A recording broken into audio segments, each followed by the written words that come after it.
여러분, 큰 은혜가 여러분 모두에게 넘치길 바랍니다. 아멘.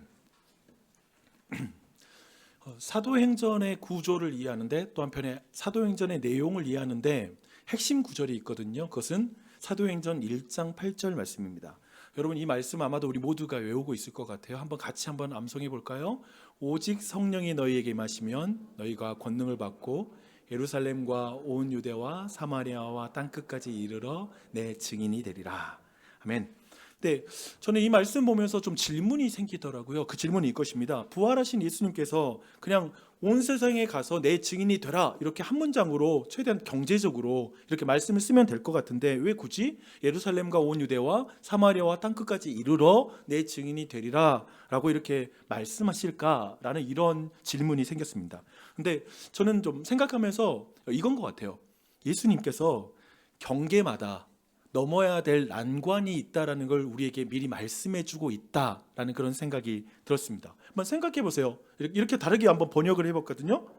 서울과 온 시골과 일본과 땅끝까지 이르러 내 증인이 되리라. 예를 들면 이렇게 한다면 봐보세요. 예를 들면 우리는 서울 안에서도 강북과 강남을 이렇게 나누듯 예루살렘과 온 유대 사이에 어떤 경계가 있다라는 것을 여러분이 잘 알고 있을 것입니다. 심지어 빛가람동 안에도 아파트 단지별로도 경계가 있을 수 있겠더라고요. 그렇죠? 어떤 단지 이렇게 할 수 있는 것 같아요. 그러니까 인싸와 아싸를 그렇게 나누는 이 세상입니다. 또 한편에 가장 가까운 곳에 익숙한 사람들 사이에도 어떤 경계가 있다라는 것을 우리가 염두에 둔다면 땅끝, 즉 완전히 낯선 곳과는 얼마나 높은 경계가 있을까라는 건 두말할 필요 없이 충분히 이것이 있다는 걸 알게 될 것입니다. 근데 한 가지 제가 이 땅끝과의 경계라는 측면에 있어서 제 이야기 하나를 좀 들려드리면 좋을 것 같습니다. 저는 그 선교지에서 지냈잖아요. 그 선교지가 신장 우이구르 자치구였어요. 거기는 이제 무슬림 종족이기도 하고 중국 아래에 압제 가운데 있습니다. 근데 제가 선교했던 우이구르족들은 사실 중국 정부에 대해서 굉장한 적대감을 가지고 있어요. 당연히 피지배를 당하고 있으니까 그런 면이 있었습니다. 근데 한 번은 방학을 맞아서 제 친구와 함께 친구의 고향에 이제 24시간 버스를 타고 가서 침대 버스 타고 와서 도착해서 갔는데, 그 지역이 어떤 지역이냐면 타클라마칸 사막의 그 변두리에 있는 먼지가 많이 날리는 그런 시골 마을이었습니다. 네, 갔는데 친구가 오토바이가 있더라고요. 시골에 오토바이 거기 있는 게 되게 좀 있는 집안이었어요. 그래서 오토바이를 나를 태우더니만 그 동네를 투어를 해줬습니다. 동네를 이렇게 뚝 투어를 하는데 갑자기 역한 냄새가 나는 거예요. 무슨 똥 냄새, 분뇨 냄새였는데, 그게 무슨 일이냐면 어떤 거냐면 이제 중국 정부가 의도적으로 이제 신장 우이구르 자치구에 한족들을 이주시키는데, 그 동네에도 한족들이 들어와 사는데 한족들이 되게 돼지고기 좋아하거든요. 그러면서 돼지를 이렇게 돼지 막사가 그 근처에 있어서 돼지 막사에서 나는 그 분뇨 냄새가 그렇게 들어왔던 거예요. 근데 그 순간에 그 친구가 이렇게 말하더라고요. 초시카가 뭐냐면 돼지거든요. 초시카, 한족들이 들어와서 키우는 돼지 똥냄새야. 더러운 한족놈들, 초시카. 그러니까 그 사람들의 최고의 욕은 돼지 베이비가 아니라, 개 베이비가 아니라 초시카예요. 초시카 한족, 이렇게 말한 게 진짜 심한 욕이거든요. 그 안에는 분명히 어떤 정치적인 어떤 압제에 대한 그 불만이 들어있는 표현인 것 같고요. 또 한편에 종교적인 적대감도 표현된 말인 것 같습니다. 여러분 아는 것처럼 돼지고기를 먹지 않는 무슬림들에게 돼지 막사가 마을에 있는 게 얼마나 불만이겠어요. 얼마나 기분 나쁜 일이겠어요. 또 한편에 엄격한 무슬림들에게 있어서 제 친구도 그랬는데, 돼지고기를 요리한 그 식기구 있잖아요. 냄비 이런 게 만약에 돼지고기가 들어갔다면 그 다음부터는 그 음식을 버려요. 요리 기구로 만든 음식을 안 먹어요. 그러니까 그 정도로 굉장히 그걸 엄격하게 지킵니다. 근데 그 친구가 이렇게 초시카 하면서 그렇게 하는 순간 그 친구와 내 사이에 거대한 경계를 느꼈습니다.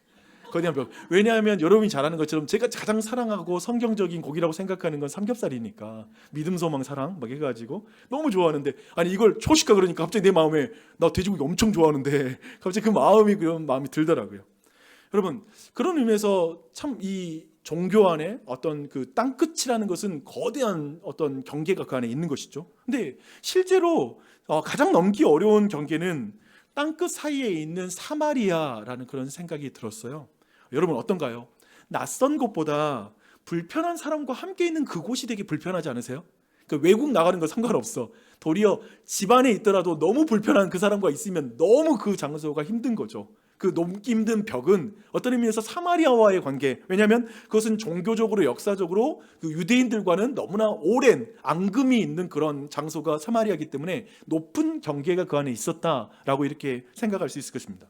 그러면서 예루살렘과 온 유대, 사마리아와 땅끝 사이에는 한마디로 서로를 환대할 수 없는 그런 어떤 경계가 있는 거죠. 그런 장벽이 그 안에 있는 것입니다. 민족적인, 언어적인, 사회적인, 종교적인 난관들이 너무나 그 안에 있는 거예요. 그런데 이 환대가 빠지잖아요. 환대가 우리의 관계 사이에서 빠지게 되면 사실 그 환대의 자리를 채우는 건 여러 가지더라고요. 그래서 제가 보니까 이거예요. 냉대, 하대, 박대, 적대. 한 4가지 정도가 있다라는 생각이 들었어요. 한번 생각해 봐요.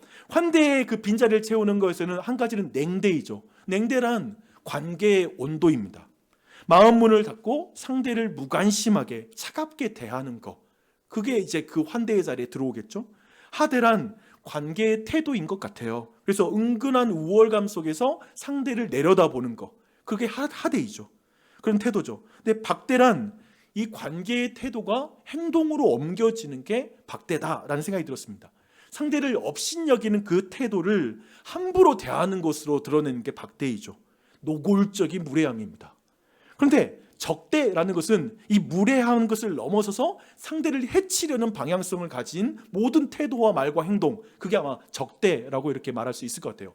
환대가 없는 자리에는 이렇게 많은 게 들어오더라고요. 그래서 제가 재미있게 이 단어를 좀 생각해 보면서, 제가 언어에 대한 관심 되게 많잖아요. 이 언어들 좀 생각해 보면서 이렇게 상대를 받아들이는 그런 단어로는 환대가 있지만 왜 상대를 소외시키고 배제시키는 단어는 종류가 이렇게 많을까라는 그런 생각을 한번 하면서 이 의미를 이렇게 생각해 봤습니다. 이 세상은 깨어진 세상이라는 걸 정말 잘 말해주는 게 이 단어의 어떤 사실이 말해주고 있는 것 같습니다. 이 세상은 환대보다는 그 반대에 익숙한 것 같아요. 그렇지 않나요? 여러분 세상에 나가면 누가 나를 환대해 준다라는 것보다 아니 냉대하고 그리고 정말 하대하고 그리고 박대하고 적대적인 이 세상이라는 걸 우리가 느끼게 되죠. 또 한편에서 우리 모두는 어떤가요? 이 세상도 마찬가지고 우리는 환대의 전문가가 아니라 그 반대의 전문가인 것 같아요.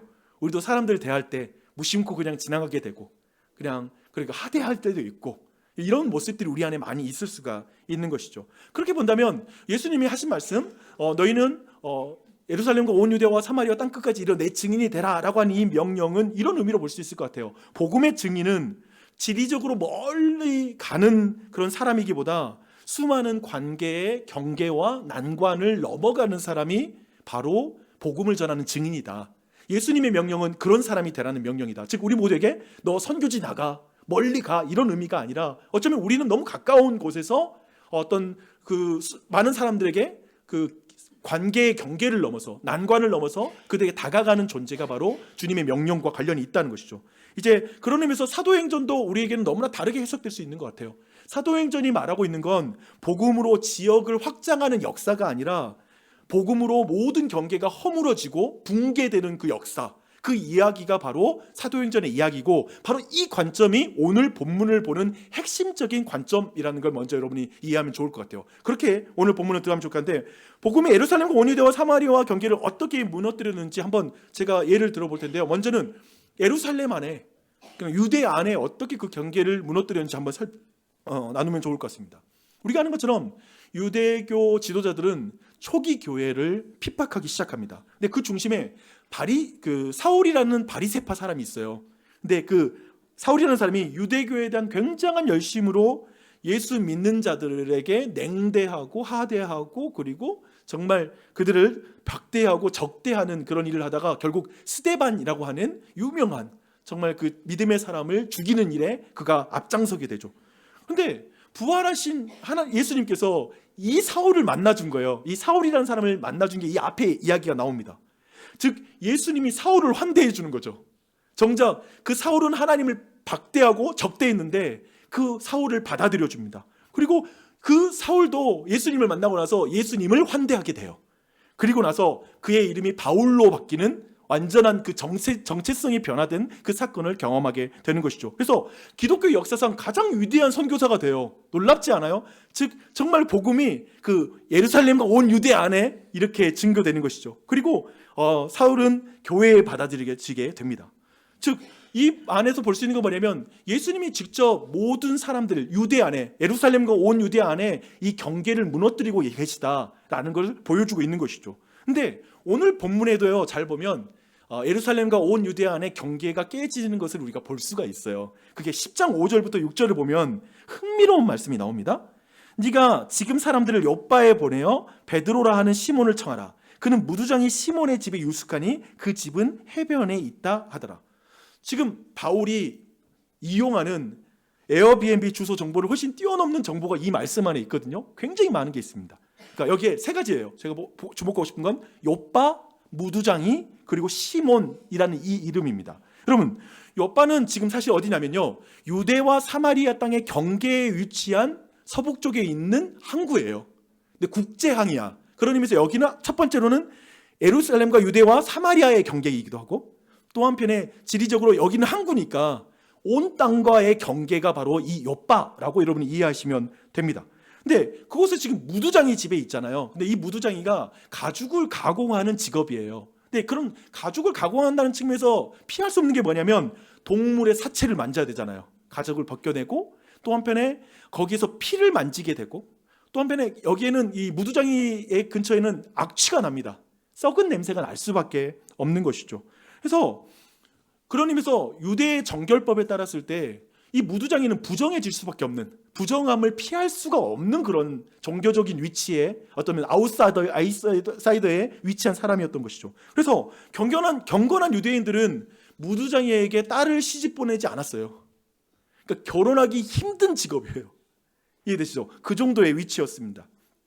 또 한편에 당연히 무두장이의 집의 그 작업 공간은 마을 안에 있을 수가 없죠. 아까 말했죠. 악취도 날 뿐 아니라 종교적인 의미도 그러니까. 그래서 성경은 뭐라고 말하냐면 시몬의 집이 해변에 위치하고 있었다라고 아주 정확하게 말하고 있어요. 즉 바람이 많이 오가면서 사실은 그 냄새 나는 것을 좀 빨리 날려줄 수 있는 그런 장소에 위치하고 있었던 거죠. 그래서 지금 이 모든 내용을 여러분 정리해 보면 예루살렘 중심의 신앙의 질서, 경건의 질서, 거룩의 질서로 보면 무두장이 시몬, 즉 욥바에 있는 무두장이 시몬의 집은 가장자리 주변부에 위치한 그 위치인 것이죠. 그래서 베드로는 지금 예루살렘과 온 유대의 수많은 경계를 지금 깨뜨리고 그 집에 머물러 있는 거예요. 이걸 주목할 필요가 있습니다. 더군다나 이 집의 주인의 이름이 뭐냐면 시몬이에요. 그거 아세요? 베드로의 원래 이름이 시몬이에요. 그러니까 이 라임을 지금 맞추고 있는 거예요. 즉 베드로가 이 집에 머무는 건 뭐냐면 이제 그리스도의 보혈로 말미암아 이제 이런 무두장이도 우리 한 형제이고 나와 동등한 사람이다라는 것으로 서로를 환대하고 있다라고 하는 의미가 이 무두장이 집에, 이 시몬의 집에 머물렀다라는 그 의미가 이 안에 깊이 담겨 있는 것이죠. 그런데 여기서 한 가지 더 제가 여러분도 눈치챘겠지만 욥바라는 이 장소의 개념도 이해할 필요가 있습니다. 욥바는 있잖아요. 성경에서 굉장히 역사적으로 중요한 장소입니다. 욥바 하면 떠오르는 이름 있죠. 마음으로 말씀하시는 분 계실 것 같아요. BC 8세기에 활동했던 요나라는 선지자를 떠올리는 사람이 있었을 것입니다. 하나님께서 요나에게 이스라엘의 적대 국가, 이스라엘을 계속 공격하고 괴롭히는 적대 국가인 그 아수르 제국의 수도인 니느웨에 가서 하나님의 말씀을 전하라라는, 즉 어떤 의미에서 복음을 전하라라는 이 명령을 듣게 됩니다. 근데 요나는 하나님의 말씀을 환대하지 않습니다. 하나님의 말씀 받아들이지 않아요. 왜냐하면 니느웨는 적대 국가잖아요. 빨리 망해버려야 되니까 그들에게 복음을 전하면 안 된다고 생각했던 것이죠. 그래서 그 적대감 때문에 가지 않습니다. 우리가 아는 것처럼 그는 욥바라는 이 국제 항구에서 배를 타고 다시스라는 곳으로 반대 방향으로 가는 그 배를 타게 되는 그 장소가 욥바예요. 그러니까 요나서는 경계를, 그리고 나서 요나서는 어떤 의미에서 경계를 넘지 못하는 그 요나를 설득하는 하나님으로 분량이 다 채워집니다. 그러니까 요나서 내용 보면 저 니느웨가 회개하는 이야기가 많은 게 아니라 거기 죽어도 안 가려고 하는 요나를 설득하고 또 가서도 회개하는 거 보면서 배 아파가지고 죽으려고 하는 요나를 하나님이 설득하는 게 요나서예요. 그러니까 요나가 주인공이 되는 것이죠. 그를 위해서 하나님이 일하고 계시는 것이죠. 이런 관점으로 본다면 아마 성경에 익숙한 사람들은 지금 욥바에 있는 이 베드로, 이 상황을 딱 보면서 아마 요나서를 떠올리면서 이제 베드로의 행동을 주목하는 거죠. 그런 의미에서 제가 보는 건 이 전체 이야기의 핵심은 어떤 의미에서 고넬료의 핵심이 아니라 베드로의 어떤 회심과 관련된 이야기로 보는 게 더 우리가 주목해야 될 관점인 것 같아요. 그렇게 볼 수 있어요. 이제 고넬료도 이제 이스라엘을 지배하고 있는 저 로마라는, 이스라엘을 압제하고 있는 저 로마 제국의 대표하는 인물이거든요. 그런 의미에서 예루살렘과 온 유대와의 경계를 넘어서 지금 무두장이 시몬의 집에 있는 이 베드로가 이제 다시 한번 사마리아와 땅끝까지 나갈 수 있을까라는 걸 우리 모두가 주목하는 거죠. 과연 그 일이 일어날 수 있을까라고 이렇게 생각해 보는 것입니다. 근데 이 질문에 직접적으로 대답을 한다면 베드로는 혼자 힘으로 이 경계를 못 넘어갑니다. 아마도 오늘 이야기 말씀 들으면서 여러분도 혼자 이 경계를 못 넘는다는 걸 알게 될 것입니다. 혼자 못 넘어요. 제가 그 이유를 설명드릴 텐데요. 자, 이유를 설명하기 전에 오늘 말씀을 좀 흥미롭게 좀 나누고 싶고 좀 잘 이해하기 위해서 한 영화를 먼저 이야기하고 싶습니다. 여러분, 그 트루먼 쇼라는 영화 아세요? 짐 캐리가 주연했던 그 1998년도에 나왔던 영화인데 제가 짐 캐리 엄청 좋아하거든요. 네, 이렇게 하잖아요. 근데 내가 너무 좋아하는데, 근데 짐 캐리 영화에 나오는 이 트루먼은 누구냐면 평범한 삶을 살아가면서 회사 생활을 하는 회사원이에요. 근데 사실 그의 삶 전체는 거대한 세트장에서 24시간 생중계되고 있었어요. 그래서 거기에 나오는 모든 가족과 친구와 회사 동료 모두가 사실은 배우인 거예요. 배우가 등장해요. 그리고 그가 사는 그 도시 전체가 인공 세트고 심지어는 바다도 인공 세트예요. 근데 삶의 모든 조건들은 이제 감독이 만든 어떤 각색된 어떤 각본에 따라서 모든 것이 진행이 돼요. 근데 트루먼은 이제 좀 계속 관찰하다가 어느 순간 그 안에 균열들을 보기 시작하는 거예요. 좀 이상하게 전체가 사람들이 행동하는 것을 보다가 결국에 조작과 통제와 만들어진 삶의 경계를 벗어나서 이제 마지막 세트장을 뚫고 밖으로 나오는 장면에 바로 이 영화의 주요 내용이 됩니다. 근데 이 영화에서 사실 되게 미운 사람이 누구냐면 감독이거든요. 감독은 트루먼을 계속 세트장에 가두려고 하잖아요. 그렇죠? 막 그렇게 막 여러 가지 막 움직여요. 그런데 사도행전 10장에 제가 이렇게 이름 붙여봤어요. 더 베드로 쇼라고 생각하는데, 이 더 베드로 쇼의 연출가인 하나님은 진짜 다릅니다. 하나님은 그런 하나님이 아니에요. 하나님은 차이를 차별로 만들며 환대보다 냉대, 하대, 박대, 적대가 가득한 세트장.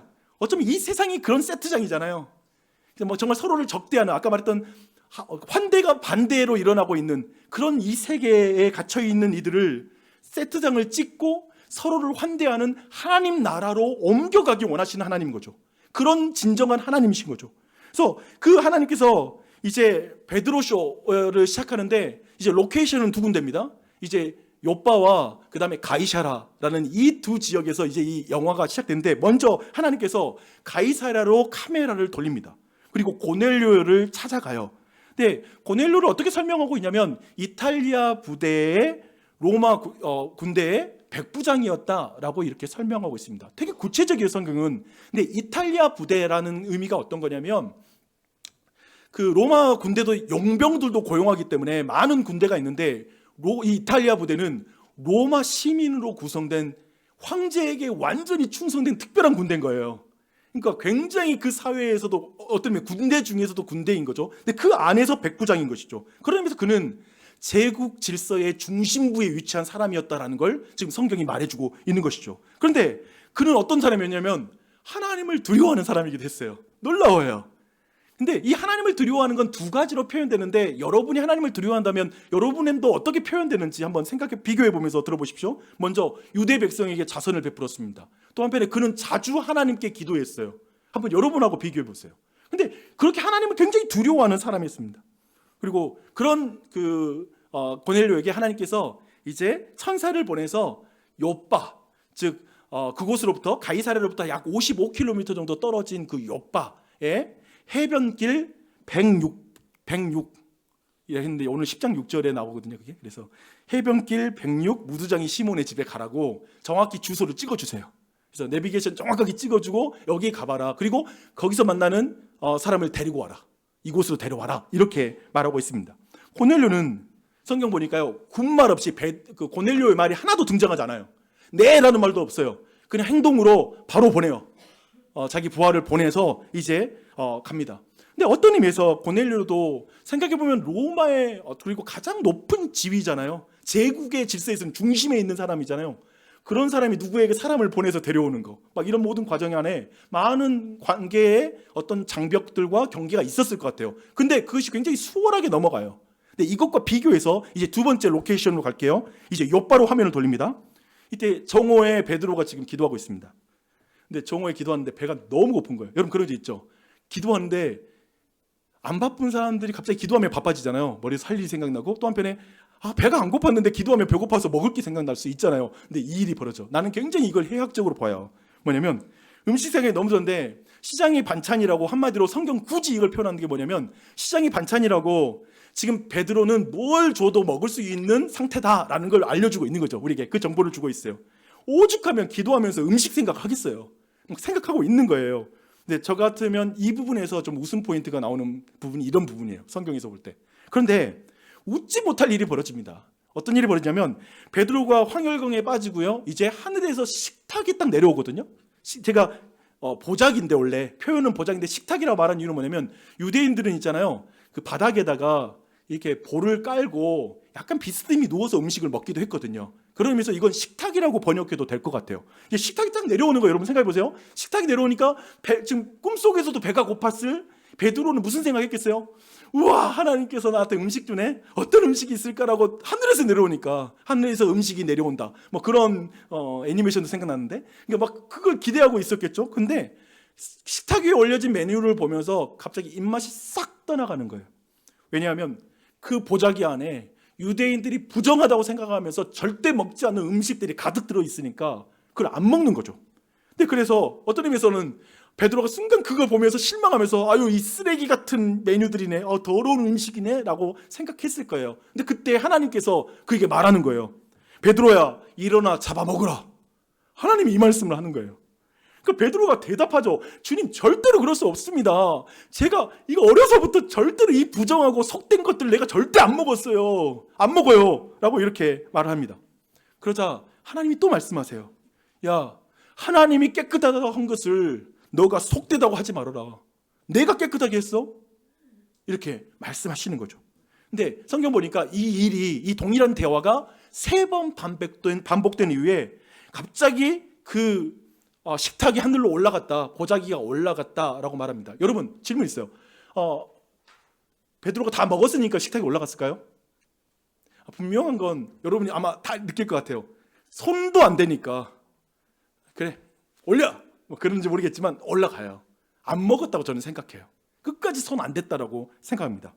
근데 우리가 이 환상에서 보여주는 것은 뭐냐면 베드로가 이방인 고넬료를 자신의 힘으로 환대할 마음이 없다. 왜냐하면 여기에서 식탁에서 부정한 음식이 곧 이방인과 같은 개념이었거든요. 이 비유가. 그런 의미에서 그에게 고넬료를 자신의 힘으로 만날 수 있는, 그 경계를 넘어서 만날 수 있는 사람이 아니라는 걸 말해주는 것이죠. 부활하신 예수님을 만난 베드로 안에도 복음의 진행을 막고 있는 뭔가 장애물이 그 마음에는 있는 거예요. 여러분 이게 참 그렇지 않아요? 여러분도 예수님 믿고 체험도 많고 많은 일 경험했지만 이상하게 복음을 전하지 못하고 있는 대상들은 존재하잖아요. 거기는 못 가는 것처럼. 예를 들면 그런 부분을 생각하면서 계속 들어보십시오. 저 이방인 고넬료는 생각해보세요. 방금 앞에서 하나님께 토달지 않고 순종하잖아요. 성경이 말해주잖아요.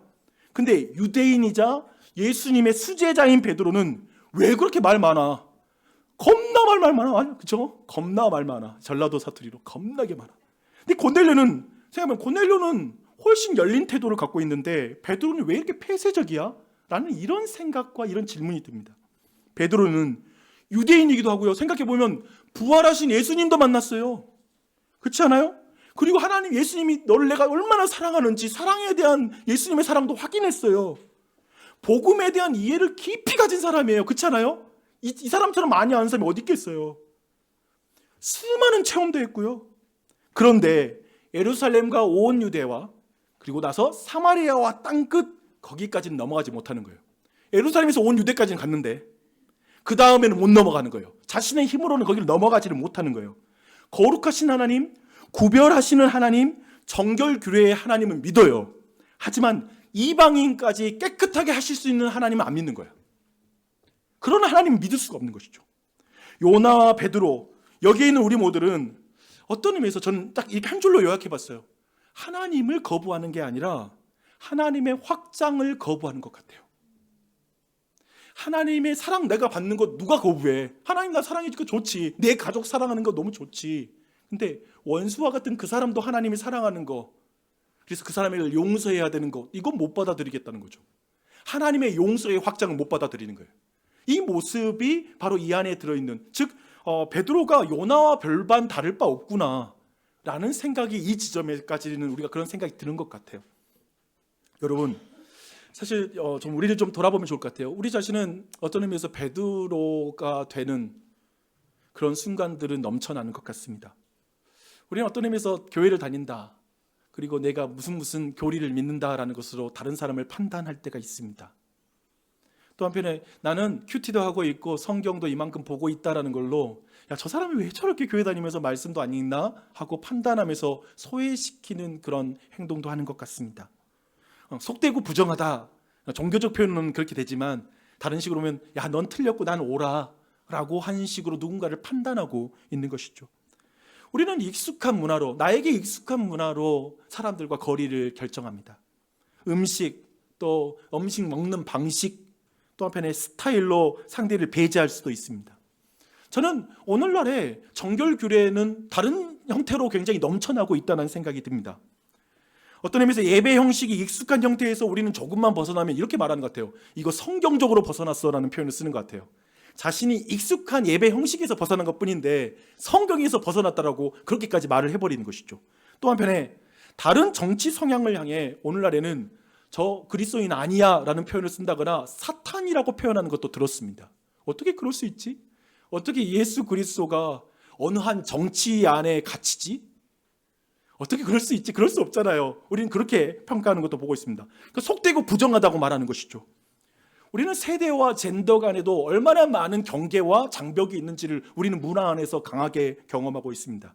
우리는 교회 안에서 어떤 의미에서 틀렸다고 말할 수도 없고, 한편에 내가 굳이 사과할 필요도 없는 일로 상대를 아주 몹쓸 사람처럼 생각하는 경험도 우리 자신이 하기도 하고 그걸 당하기도 하는 것 같습니다. 그렇지 않나요? 교회에서 있는 일이라는 게 참 대단한 일 아닌데 너무나 우리 안에 뒤틀려 버릴 수도 있는 것이죠. 어떤 의미에서 외부에 있는 고넬료가 볼 때, 생각해 보세요. 외부에 있는 고넬료가 볼 때 교회 안에 있는 베드로가 너무 좁아 보이는 거예요. 그래서 그리스도인과 교회가 깨어진 세상을 환대하는 그런 나라가 아니라 냉대, 하대, 박대, 그리고 적대가 가득한 집단처럼 보이는 것이죠. 밖에서 교회에 와서 환대받을 줄 알고 왔는데 교회에서 싸우고 난리가 아닌 거죠. 그 안에 있는 관계를 맺는 방식들에서 너무나 많은 절망감을 느낄 수가 있다라는 것이죠. 어떤 의미에서 그런 생각이 들었어요. 오늘 보면 참 고넬료가 더 멋있잖아요. 그러니까 밖에 나가서 예수 믿는 사람으로서 먼저 좀 인사하고 반갑게 좀 인사할 수 있는 실력까지 돼야 될 줄 알았는데 도리어 예수 안 믿는 사람이 먼저 와서 인사를 해. 반갑게 나한테 좀 환대해줘. 그리고 또 한편에 용서도 해주네. 나는 지금 막 화가 나 있는데. 솔직히 말하면 우리는 뭐 이런 경험들이 있을 텐데 아마도 이 본문의 성경의 대조 안에서 아마도 이런 것을 묵상해도 될 것 같아요. 이런 상황을 여러분 연상해도 되는 상황이라는 것이죠. 여러분, 이런 지점에서 근본적으로 우리는 질문이 생기는 것 같아요. 왜 그리스도인들이 그렇게 될까? 왜 베드로가 지금 이런 상태에 있을 수 있을까라는 질문이죠. 저는 개인적으로 이 주제가 너무 깊고 방대한 주제예요. 그리고 아마도 여러분 지금 듣는 중에 저 아마 진지한 그리스도인들 몇몇 분들은 진지하게 이 부분이 고민되는 분들 계실 거예요. 아마 생각해 보신데 저는 이 주제가 너무 방대한 주제라서 오늘 이 설교에서 이걸 다 다룰 수가 없을 것 같습니다. 하지만 한 가지는 분명한 것 같아요. 요나와 베드로 그리고 우리는 하나님을 거부하는 게 아니라 하나님을 제한하는 아주 죄성을 가지고 있다는 것입니다. 즉 하나님의 사랑을 제한하고 하나님의 사랑하는 대상과 그런 모든 사람을 제한하고 내 자신만 옳다고 생각하고 내 자신만 사랑해 주길 원하는 것이죠. 거기에 갇힐 위험이 있는 것이죠. 예루살렘과 온 유대와 사마리아 땅끝까지라는 말씀도 우리는 우리 자신이 불편하지 않는 선에서 해석하는 버릇을 갖게 될 거예요. 그리고 또 그냥 말씀도 오늘 그런 것처럼 하나님이 말해도 베드로가 안 듣잖아요. 그런 것처럼 우리 내면에서도 하나님 말씀이긴 한데 그냥 안 들어. 라고 하는 게 오늘 말씀을 듣는 이 자리에서도 그 일이 벌어질 수 있겠죠. 이런 식으로 우리는 밀어내는 것이죠. 우리는 하나님을 어떤 의미에서 저는 이렇게 생각해 봤어요. 자기 경험으로 하나님을 빚는, 즉 하나님을 형상으로 만드는 죄를 우상 숭배자인 것 같아요. 또 한편에 우리는 주변 문화로 하나님의 형상을 제조하는 우상 숭배자인 것 같습니다. 즉 주변의 문화가 왕따 문화일 때 어린 그리스도인들이라도 같이 왕따에 참여하는 거죠. 그리고 하나님을 합리화하면서 하나님을 내 나름대로 형상화 만드는 것이죠. 이런 식으로 그 과정을 넘어갈 수가 있다는 것입니다. 그런 의미에서 그렇게 하나님의 형상으로 만들고 지금 살아계신 하나님의 인도하심은 거절할 수 있다는 거죠.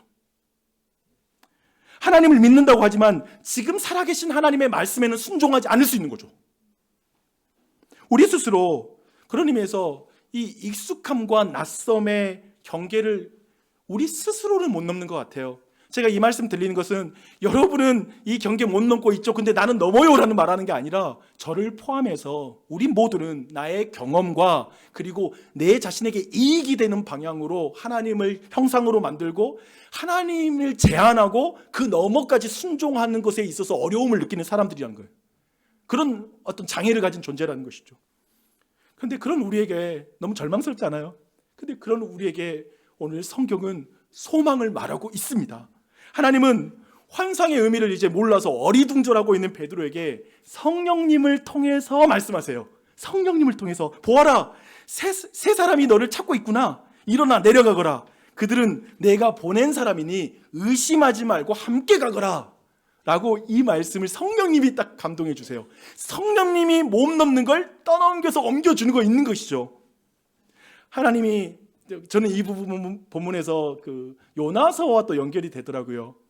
요나가 3일 밤낮 물고기 뱃속에 있다가 물고기가 토해내자 땅에 올라오거든요. 땅에 올라왔을 때 하나님이 니느웨, 두 번째 말씀이 임하여 이르시되 너 니느웨로 올라가라 라고 말씀하시거든요. 그런 의미에서 베드로에게도 이제 세 번의 그 환상 가운데에서도 깨닫지 못하고 있는, 어리둥절하고 있는 베드로에게 하나님께서 말씀으로 야, 너 아래 사람까지 이제 불러서 너 라이드까지 이제 다 보냈으니까 그 사람 따라가서 그대로 타고 가면 돼. 거기다 이끄는 대로 가면 돼. 어떤 이런 의미 자체에서 제가 느껴진 건 뭐냐면 참으로 베드로 그리고 우리 모두는 어떤 의미에서 우리 스스로 저 온 땅이라는 경계를 넘어서는 게 불가능한 존재이기 때문에 하나님께서 우리에게 떠먹이신다는 느낌 있잖아요. 요나서 볼 때도 그 느낌 받는데 하나님이 막 떠넘겨서 제발 예루살렘과 온 유대에서만 머물면 안 돼. 너의 익숙함에서만 머물면 안 돼. 너의 익숙함을 넘어서 저 낯섦 가운데 다가가서 그들에게도 복음을 전해줘야 돼. 저 모든 민족에게까지 가서 복음을 전해야 돼 라는 그 애타는 하나님의 마음 가운데 우리를 설득하고 있는 그 마음이 이 본문 안에 있는 것이죠. 보십시오. 온 유대와 땅끝 사이에 경계를 허무시기 위해서 막 열심인 하나님이 보이십니까? 그래서 이제 가장 아름다운 장면이 이제 이어져요. 이제 두 사람이 만나는 장면인데요. 제가 이 두 사람의 만나는 그 장면을 보면서 하나님 나라의 환대의 가장 아름다운 장면 중에 하나다라는 생각이 들었어요.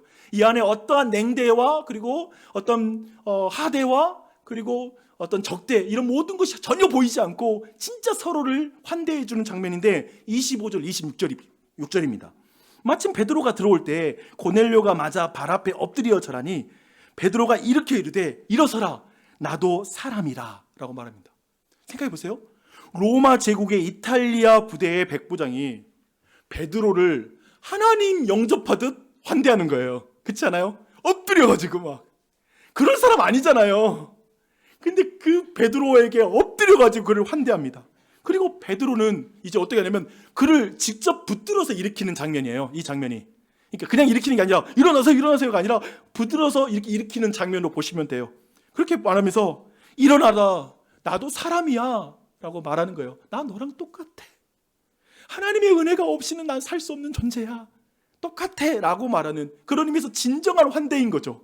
시혜를 베푸는 게 아니라 너랑 똑같은 자로서 그를 환대해주는 장면처럼 보이는 거예요. 마치 아까 우리가 봤던 대로 성경이 아주 의도적으로 요바에 있는 무두장의 시몬이라는 이름 동일하게 가지고 있는 그 이름을 등장시킴으로 동등함 가운데 서로를 환대한다라는 걸 보여주듯이 나도 너와 같은 사람이라 라고 말함으로 서로를 진짜 환대해주는 장면의 말씀이 이 안에 있는 것이죠. 그렇게 환대해주는 거예요. 그리고 베드로가 고넬료를 일으켜 세우는 것은 사실 저는 이런 생각이 들었어요. 베드로가 드디어 하나님의 뜻을 환대하는 거다. 하나님의 뜻을 받아들이는 거죠. 예루살렘과 온 유대와 사마리아와 땅끝이라는 하나님의 뜻이 있는데 이제 진짜 그 뜻을 그가 받아들였다라는 생각이 들었습니다. 온 유대와 땅끝의 경계를 허물기 원하시는 하나님을 그때 진짜 만나는 거죠. 그래서 이렇게 말하고 있어요. 베드로가 입을 열어 말하되 내가 참으로 하나님은 사람을 외모로 보지 아니하시고 각 나라 중 하나님을 경외하는 의를 행하는 사람은 다 받으시는 줄을 깨달았도다. 깨달았도다. 이제 마치 이전에 몰랐던 말씀 아닐 텐데 하나님이 온 우주의 왕이라는 걸 알고 있거든요. 여러분도 아시죠? 만물의 왕이라는 걸, 만유의 왕이라는 걸 우리 믿고 있잖아요. 근데 때로는 내가 도무지 용서할 수 없고 사랑할 수 없고 받아들일 수 없는 모든 관계 안에서 진짜 하나님이 원하는 뜻을 내가 알았을 때 하나님 나의 하나님일 뿐만 아니라 저 사람의 하나님이 맞네요. 하나님은 만유의 하나님이시고 주인이십니다라고 깨닫게 되는 그 지점이 있는 거죠. 나는 내 교회 밖에 못 보고 내 가족밖에 못 보고 나는 이 한계 속에 살아가지만 어느 순간에 하나님이 깨닫게 해주셔서 온 열방에도 저 몽골 사람들에게도 위구르 사람들에게도 온 열방에 있는 사람들에게도 하나님 필요하구나. 그리고 내가 너무나 보기 싫어하는 저 직장 상사에게도 하나님은 하나님이시겠구나. 하나님도 저 영혼을 하나님이 만드셨겠구나 라는 어떤 그 지점을 깨달아가는 그 과정이 존재하는 것이죠. 베드로는 하나님의 뜻을 딱 확인하고 경계를 넘어섭니다. 자기 힘으로 못 넘어가요. 이제 43절까지 베드로는 하나님 나라의 복음을 고넬료와 가족과 모인이들에게 힘있게 전하는 게 그 내용들이 쭉 나오거든요. 여러분 아세요? 요나는 건성으로 야 회개 안 하면 망한다 라고 말하는 이 정도 딱 전하고 끝나거든요. 근데 베드로는 간절하게 복음의 핵심을 정말 정교하게 전해요. 그 내용이 나오고 있습니다. 그리고 그 말씀을 전하고 있는데 그 전하는 중에 성경 말합니다. 성령님이 내려오셨다. 성령님이 내려오셨다. 모든 사람에게, 특별히 모든 사람에게 성령님이 임하셨다라고 말하는 거예요. 그것은 마치 이 장면은 어떤 굉장히 특별한 장면인데요. 그리고 방언을 하거든요. 근데 이 장면은 뭐냐면 그 사도행전 초기에 오순절날 성령이 강림해서 제자들에게 임했을 때 방언을 하는데 그걸 복사하여 붙이는 걸 굳이 이방인들에게도 동일한 일이 벌어졌다는 걸 복사하여 붙이기로 알려주는 거예요. 이 의도가 뭐겠어요? 그것을 보고 베드로가 그 의도를 파악하고 말합니다. 이 사람들이 우리와 같이 성령을 받았으니 누가 능히 물로 세례를 베품을 그 말이요? 하고 명하여 예수 그리스도의 이름으로 세례를 베풀라 라고 이렇게 말하는 것이죠. 성령님이 임하는 걸 딱 보니까 베드로는 더 이상 주저할 필요가 없는 거야. 그거 있잖아요. 우리가 뭔가를 확신하더라도 가족으로 받아들이기는 되게 어려울 수 있잖아요. 그렇죠? 그런데 지금 교회라는 곳에 이가 성령까지 임했으면 교회에 들어오는 세례를, 교회에 들어오는 관문이 되는 세례를 안 베풀 이유가 뭐야? 세례를 베풀어서 우리 가족이 되게 하자. 즉 가족으로 환대하는 거죠. 이방인은 가족이 될 수 없었어요. 식사도 하지 않는 존재였어요. 근데 그 존재가 이제 나와 같이 식사하는 한 형제로 환대하는 것, 이게 하나님의 나라죠. 그 하나님의 역사가 이 안에 지금 나타나고 있는 것입니다. 이렇게 이 모든 이야기가 오늘 본문의 말씀이 마무리가 됩니다. 오늘 말씀 가운데 교우들과 두 가지 정도를 좀 더 나누고 싶습니다. 우리 각자 그런 묵상을 좀 해봤으면 좋겠어요. 우리 각자의 보자기 안에는 뭐가 들어있는가? 라는 질문입니다. 나는 누구를 향해서 문을 닫고 있는가? 라는 것이죠. 그리고 한편 그런 의미에서 그런 것 같아요. 나는 사랑이 없는 것 같아. 성격이 안 좋아서 안 돼. 그리고 내가 저 사람을 더 많이 알게 된다면 정보가 좀 더 지금 부족해서 내가 도저히 사랑할 수가 없는 것 같아. 막 이렇게 말할 때도 있고 수없이 많은 우리가 이 경계를 넘어서지 못하는 그 수없이 많은 이유를 우리 각자가 다 가지고 있을 것 같아요. 근데 오늘 본문 성경에 따라서 여러분에게 좀 진짜 좀 살펴봤으면 하는 진짜 근원에 혹시 이렇지 않으세요? 여러분 안에 복음을 제안하려고 하는 오래된 마음이 있지 않으세요? 뭐냐면 복음이 마치 나에게만 있느냐, 나에게만 하나님의 사랑이 있느냐, 복음이 저 사람에게도 필요하고 성령이 저 사람에게 임하시면 저 사람도 변화될 수 있어 라고 믿지 못하는, 나랑 너무나 다르고 너무나 기질도 다르고 성격도 다르고 너무나 도덕적인 수준도 너무나 다를지 모르지만 저 사람도 하나님께서 저 사람을 위해서 예수 그리스도를 보내주셨고 저 사람을 위해서 예수님의 보혈이 저 사람에게도 역사하고 있고 성령님이 저 사람에게 임하면 아마도 저 사람도 많은 걸 깨닫고 변화될 거야. 나라고 뭐가 다르나? 나도 똑같은 사람이지. 나도 예수 만나고 성령님이 임해서 변화된 거지. 내가 뭘 자랑할 게 있어? 라고 하는 그 인식이 갖는 것이죠. 저는 이 부분을 깊이 돌아보셨으면 좋겠습니다. 그리고 또 한편에 우리는 어떻게 경계를 넘어갈 수 있을까라고 생각했을 때 성경 보니까 환상만으로 충분하지 않아요. 그 전에 베드로가 예수님 물 위를 걷는 거 봤잖아요. 그 물 위에 걷는 걸 봤다라는 그 경험도 지금 경계를 넘게 못하는 거예요. 이해되시죠? 그 과거에 베드로가 경험했던 수없이 많은 그 티칭도 지금 이 베드로가 경계를 못 넘게 해요. 지식으로 충분하지 않는 것 같아요. 근데 성경은 말하는 것 같아요. 성령님의 역사로 그 경계를 넘어서는 게 가능하다라는 것이죠. 성령님을 의심하지 말고 함께 가라 라고 말씀하시고 이 성령님의 역사로만 그 경계를 넘어가는 게 가능한 것 같습니다. 여러분, 우리의 사랑만으로 부족하고 우리의 인내만으로 부족하고 우리의 성숙만으로는 부족합니다. 그러나 복음이 임하면, 성령님이 일하시면 우리는 그 경계를 넘어갈 수 있는 그 담대함을 얻을 수가 있는 것이죠. 그 은혜가 우리 모두에게 넘치기를 바랍니다. 특별히 오늘 교회 마을 모임이 시작됩니다. 마을 모임 구성할 때 사실은 교역자 그리고 당회 그 많은 마을 리더들이 굉장히 고심해서 만들죠. 근데 제가 그러나 이런 피드백을 안 받아본 적이 없어요. 저를 왜 그 조에 넣나요? 이런. 근데 우리 모두는 아마도 오늘 조 구성을 보면서 그 사람과는 이런 성격이 안 맞고 내가 들었던 평판으로는 그분이 함께 안 했으면 좋겠는데 그 리더하고 나하고는 잘 안 맞는 것 같은데 여러 가지가 여러분에게 있을 수 있을 것 같아요. 근데 제가 보는 오늘 본문 안에서 여러분한테 말씀드리고 싶은 건 그게 본질이 아닌 것 같다. 도리어 우리 안에 복음을 제한하지 않는 것. 하나님, 복음은 저 사람에게도 임하고 저 사람에게도 복음이 필요하고 나에게도 필요합니다. 그리고 성령님을 제한하지 않는 것. 성령님이 저 사람에게도 일하고 계시고 저에게도 일하죠. 우리 마을이 성격도 다르고 성도 다 다르고 MBTI도 다 다르고 그래도 성령님이 역사하시면 하나가 될 거고 그 가운데 복음을 더 깨닫게 될 것이고 그 복음과 그리고 성령님을 통해서 우리가 더 변화되고 내가 온전해질 줄 믿습니다. 하나님, 그냥 성격 맞는 사람끼리 모여서 좋아지는 건 아닙니다 라고 말할 수 있는. 그래서 나주혁신 장로교회가 환대하는 교회로 더욱 나아갔으면 좋겠습니다. 저도 이 사실을 오직 복음과 성령님의 도우심을 의지해서 여러분한테 고백할 뿐입니다.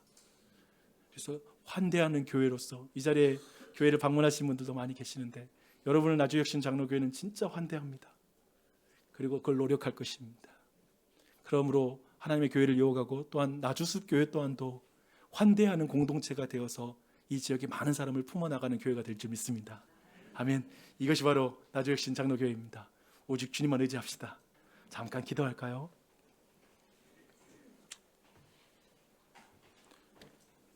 아침에 말씀 전하고 났는데 한 형제가 와서 회사에 오늘 말씀에 회사에 지금 내가 보기만 해도 화가 나는 사람인데 어떡해요? 우리 모두 그런 게 있겠죠. 곳곳에 우리 자신이 있을 거예요. 근데 단 이건 것 같아요. 하나님, 내가 복음을 제한하지 않게 해주시고 하나님을 제한하지 않게 해주시고 성령님을 내게 부어주십시오. 혹시 내 보자기에 있는 어떤 부정한 것이라고 생각하는 게 뭔지 내게 깨닫게 해주시고 솔직히 나도 부정한데 너무 교만한 것 같아요. 겸손하게 주님이 모든 걸 볼 수 있게 해주시고 다시 복음 안에 겸손하게 이 사람들을 품고 섬길 수 있는 자리에 설 수 있게 해달라고 그렇게 잠시 기도할까요? 함께 기도하겠습니다.